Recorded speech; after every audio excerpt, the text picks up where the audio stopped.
আজ আবার আমার কাজ থেকে বের হতে অনেক দেরি হয়ে গেল। একে শীতের রাত, তাও অন্ধকার রাস্তা। আজকের আবার আমি টর্চ লাইটটাও নিয়ে আসতে ভুলে গিয়েছি। দুত্তিরিকা, যাক, কপালে কষ্ট থাকলে আর কি করা যাবে। এদিকে আবার ওই শ্মশান পেরিয়ে তবেই গ্রামে ফিরতে হবে। তার উপরে যেন আজ গাটা কেমন ছমছম করছে। দূর, এসব কি আমি ভাবছি? এসব কিছুই না, শুধু মনের ভুল।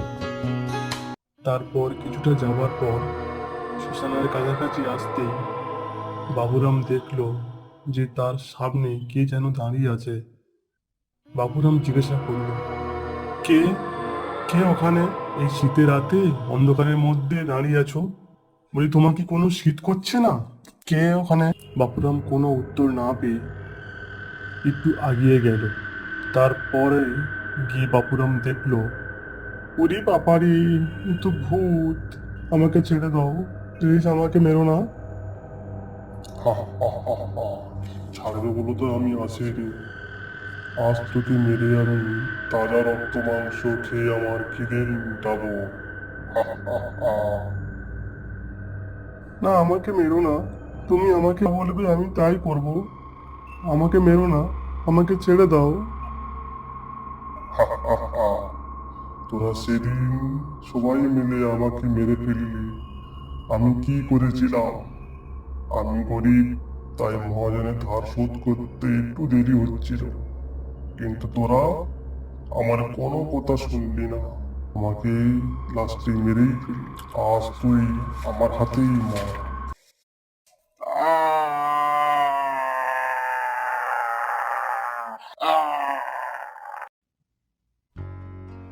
পরের দিন সকালবেলায় গ্রামের সবাই বটতলায় বসে আলোচনা করছে যে কিভাবে কঙ্কালতলার ভূতের উপদ্রবের হাত থেকে রক্ষা পাওয়া যায়। তখন শ্যামল বলল, হ্যাঁ হ্যাঁ, কালিদা, আবার তো সেই কঙ্কালতলা শ্মশানে ভূপের উপদ্রব বেড়েছে। কি করা যায় বলো তো? এই যে দিন দিন আমাদের গ্রামের উপরে এক অভিশপ্ত ছায়া নেমে আসছে, এর হাত থেকে তো আমাদের সবাইকে রক্ষা পেতে হবে। হ্যাঁ হ্যাঁ শ্যামল, ঠিকই বলেছিস। এই জিনিসটাকে জন্যই আমাদের সমাধান করতে পারে।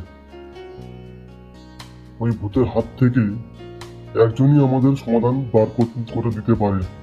তিনি হলেন আমাদের তারানাথ তান্ত্রিক। কাল আমরা ওই তারানাথ তান্ত্রিকের কাছে যাব। তারপর আয়, তোরা আয়, বল কি হয়েছে? তোরা কুসুমপুর গ্রাম থেকে আসছিস, তাই তো? ভোলা বলল, আগে হ্যাঁ। আরে আমি জানি জানি তোরা কেন এসেছিস সেখানে। ওই কঙ্কালতলা শ্মশানে আবার ভূতের উপদ্রব বেড়েছে, তাই তো? হ্যাঁ বাবা, এর হাত থেকে আমাদের রক্ষা করুন। ঠিক আছে, তোরা যা, আমি দেখছি।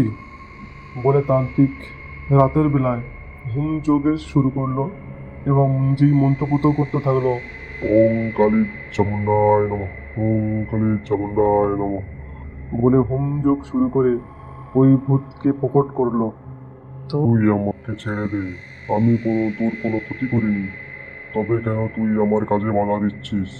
আমি ওই গ্রামের সবাইকে মেরে ফেলবো। আমি ওই গ্রামের কাউকে ছাড়বো না, সবাইকে মেরে ফেলবো। এই তুই অনেক অনেক সর্বনাশ করেছিস ওই গ্রামকে। এবার ওই গ্রাম ছেড়ে তুই পালিয়ে যা, কিন্তু এ কোথাও আর এই গ্রামের দিকে কোনোদিন আসবি না, না হলে তোকে দেখ। বলে তান্ত্রিক হোম যোগে তাকে জ্বালিয়ে দিতে গেল। অমনি তখন সে চিৎকার করে বলল, না, বাঁচাও বাঁচাও, আমায় বাঁচাও, আমি চলে যাবো, কথা দিচ্ছি আমি চলে যাব। আচ্ছা ঠিক আছে, এবার আমাকে মুক্তি করে দে। আমি আর ওই গ্রামে কোনোদিন আসবো না, কথা দিলাম। এবার আমাকে ছেড়ে দে, আমাকে আর জ্বালিয়ে মারিস না, আমার ভীষণ কষ্ট হচ্ছে।